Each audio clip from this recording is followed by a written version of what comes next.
जय हिंद दोस्तों, वंदे मातरम। पश्चिम बंगाल की मुख्यमंत्री ममता बनर्जी के चुनाव आयोग के खिलाफ में चलाए गए अभियान को आज सुप्रीम कोर्ट से बहुत बड़ा झटका लगा है। स्पेशल इंटेंसिव रिवीजन यानी कि एसआईआर ऑफ इलेक्टोरल रोल्स के मामले में ममता बनर्जी खुद दिल्ली पहुंची हुई थी और आज उन्होंने सुप्रीम कोर्ट में अपनी दलीलें खुद ही रखी, लेकिन उनकी पूरी वकालत, पूरी कवायद बेकार साबित हुई।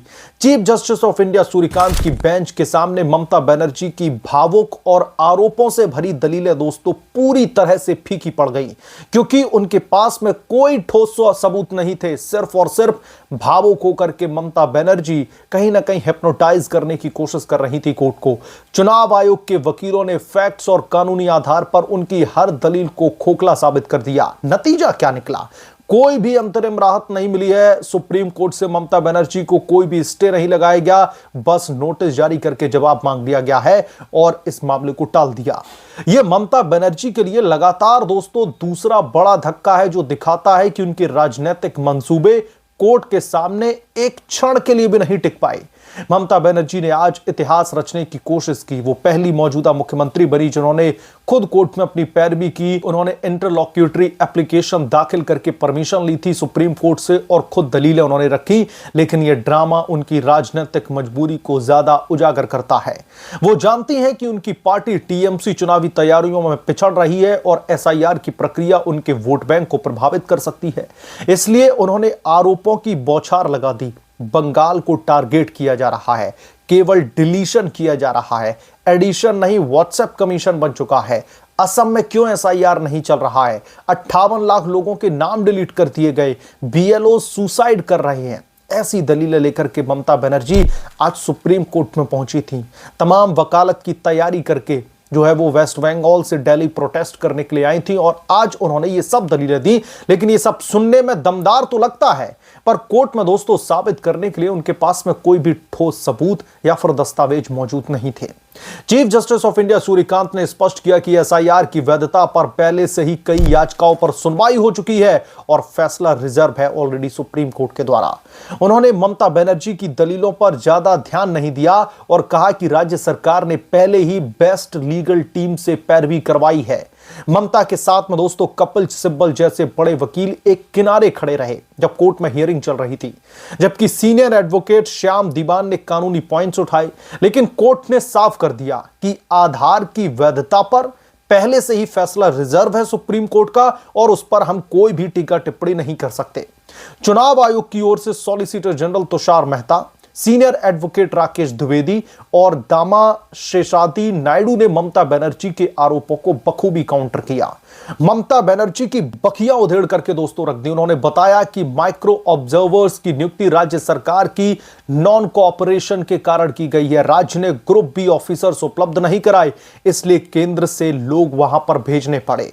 इलेक्शन कमीशन ऑफ इंडिया ने हॉस्टाइल जो है एटमॉस्फेयर का हवाला दिया जिसमें अधिकारी काम कर रहे हैं। कोर्ट ने भी राज्य से कहा, यानी कि ममता बनर्जी से कहा कि अगर वो ऑफिसर्स दें तो माइक्रो ऑब्जर्वर्स हटाए जा सकते हैं, यानी कि ममता बनर्जी के आरोपों की जड़ में उनकी खुद की सरकार की ही लापरवाही है। कोर्ट ने कुछ निर्देश जरूर दिए हैं, जैसे कि नाम जो है स्पेलिंग को लेकर के, मिसमैच को लेकर के और नोटिस नहीं जारी करने के लिए कहा है और बीएलओज के द्वारा ही ऑर्डर देने के लिए कहा है। लेकिन ये निर्देश ममता बनर्जी की मांगों से बहुत कम है। उन्होंने एसआईआर को रद्द करने के लिए, साल 2025 की लिस्ट पर चुनाव करवाने के लिए, डिलीशंस रोकने जैसी बड़ी राहत मांगी थी सुप्रीम कोर्ट से, जो पूरी तरह से कोर्ट के द्वारा खारिज कर दी गई। मामला दोस्तों इतना बड़ा यह बढ़ गया कि ममता बनर्जी को दिल्ली आना पड़ा। जो है अब इस मामले को सोमवार यानी कि 9 फरवरी तक के लिए टाल दिया गया है और इलेक्शन कमीशन ऑफ इंडिया से जवाब मांगा गया। यह साफ है कि ममता की justice crying behind close doors वाली जो भावुक अपील है वो कोर्ट में बिल्कुल भी नहीं चली। यह घटना ममता बनर्जी की राजनीतिक रणनीति पर सवाल भी खड़े करता है। वो दिल्ली से लेकर के कोर्ट तक जाकर के आरोप लगाती हैं, लेकिन सबूतों के अभाव में उनकी हर कोशिश नाकाम हो रही है। एसआईआर की प्रक्रिया लोकतंत्र की रक्षा के लिए है ताकि फर्जी वोटर न रहें, लेकिन ममता बनर्जी इसे अपने वोट बैंक को बचाने का हथियार बनाने की कहीं ना कहीं कोशिश कर रही हैं। कोर्ट ने उनकी दलीलों को गंभीरता से नहीं लिया, ईसीआई को आगे बढ़ने की छूट दे दी। यह ममता बनर्जी के लिए बहुत बड़ा झटका है। ना राहत मिली है, ना आरोप साबित हुए हैं कोर्ट में। बंगाल की जनता अब देख रही है कि उनकी मुख्यमंत्री राजनीति के लिए कितना कुछ कर रही हैं, लेकिन कोर्ट और संविधान के सामने सब कुछ बेनकाब हो रहा है। अब दोस्तों यहां पर एक और बहुत ही दिलचस्प वाकया निकल करके सामने आ रहा है। मुझे लगता है कि आप लोगों के साथ में मुझे ये जरूर डिस्कस करना चाहिए। ममता बनर्जी उधर सुप्रीम कोर्ट में दलीलें दे रही थी और सुप्रीम कोर्ट के बाहर पूरा का पूरा लिबरल मीडिया ममता बनर्जी की तारीफ में कसीदे पढ़ने में लगा कि इतिहास में ऐसा कोई पहला सिटिंग चीफ मिनिस्टर है जो जाकर के सुप्रीम कोर्ट में खुद ही केस लड़ रहा है। ममता बनर्जी अब चुनाव आयोग को घुटने पर ला करके रहेंगी। ममता बनर्जी केंद्र सरकार के सामने एक बहुत बड़ा पत्थर, एक पहाड़ की तरह खड़ी हो गई हैं। पता नहीं क्या क्या लिबरल मीडिया चलाने में लगा था और इनका सरोकार न तो दूर दूर तक फैक्ट्स के साथ में कोई है, ना सच्चाई के साथ में, और ना ही इसमें जो बुनियादी सबूत चाहिए ना वो तक नहीं है। और आज सुप्रीम कोर्ट में दोस्तों वही देखने के लिए मिला।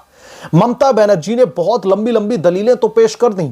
ममता बनर्जी ने भावुक होकर के सीजेआई सूर्यकांत को कहीं ना कहीं लपेटने की कोशिश की कि सीजेआई सूर्यकांत भावुक होकर के, परेशान होकर के, फ्रस्ट्रेट होकर के कैसे भी चुनाव आयोग को आज लताड़ लगा दी जाए, चुनाव आयोग के खिलाफ में फैसला आ जाए। लेकिन सुप्रीम कोर्ट में सीजेआई सूर्यकांत ने कई बार ममता बनर्जी की चुटकी भी ली, क्योंकि ममता बनर्जी माना कि मुख्यमंत्री हैं प्रदेश की, लेकिन वकालत तो उन्होंने नहीं की है, प्रैक्टिशनर तो नहीं है, उनके पास में प्रैक्टिस नहीं है, सिर्फ और सिर्फ लॉ ग्रेजुएट हैं। तो जब ममता बनर्जी अपनी दलीलें पेश कर रही थीं और जब सीजेआई सूर्यकांत भी ये समझने लगे कि इनकी दलीलों में कोई दमबम नहीं है, ये सिर्फ और सिर्फ कोर्ट का समय जाया कर रही हैं, तो सीजेआई सूर्यकांत ने भी कहा कि चीफ मिनिस्टर मैडम, आपके पास में काबिल वकीलों की टीम है।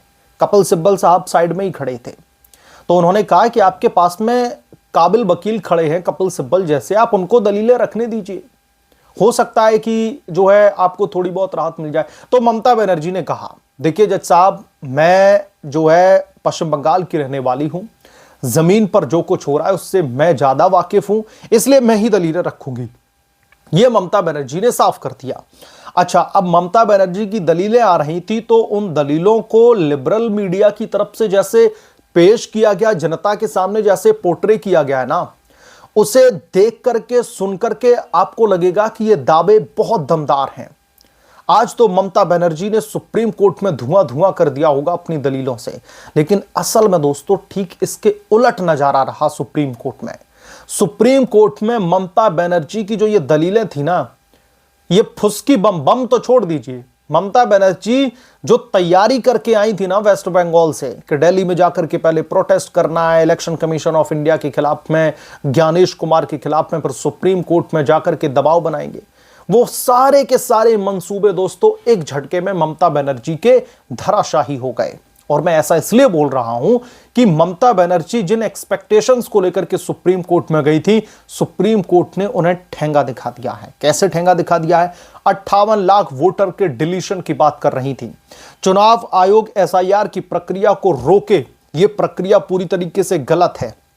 वहां पर जो ऑब्जर्वर्स तैनात किए गए हैं इलेक्शन कमीशन ऑफ इंडिया की तरफ से, और यह इस पर राकेश द्विवेदी ने जो चुनाव आयोग की तरफ से पेश हुए थे, उन्होंने साफ तौर पर कहा कि अगर हमने केंद्र से ऑब्जर्वर्स वहां पर तैनात किए ना तो जज साहब इसकी वजह कुछ और नहीं बल्कि जो राज्य सरकार है ममता बनर्जी की, उसका नॉन कॉपरेशन, यानी कि बिल्कुल भी कॉर्पोरेट नहीं कर रही थी ममता बनर्जी, तब हमें यहां से लोग वहां पर जाकर के तैनात करने पड़े। तो ममता बनर्जी के आज तमाम मंसूबों पर एक बार फिर से सुप्रीम कोर्ट में पानी फिर गया है। अब लिबरल मीडिया इसको भले ही बढ़ा चढ़ा करके बताती रहे कि ममता बनर्जी ने तो आज गर्दा उड़ा दिया सुप्रीम कोर्ट में, ये सब बकवास है। बहरहाल आप क्या सोचते हैं, आपकी क्या राय है, हमें कमेंट करके जरूर बताएं। जल्द मिलूंगा किसी दूसरे बड़े अपडेट के साथ में, तब तक के लिए धन्यवाद। अगर आप लोग चैनल पर नए हैं तो प्लीज चैनल को सब्सक्राइब कर लें, साइड बने बेल आइकन को जरूर प्रेस कर लें ताकि जब भी मैं कोई बड़ी खबर लेकर आऊं तो इसकी जानकारी सबसे पहले आपको मिले।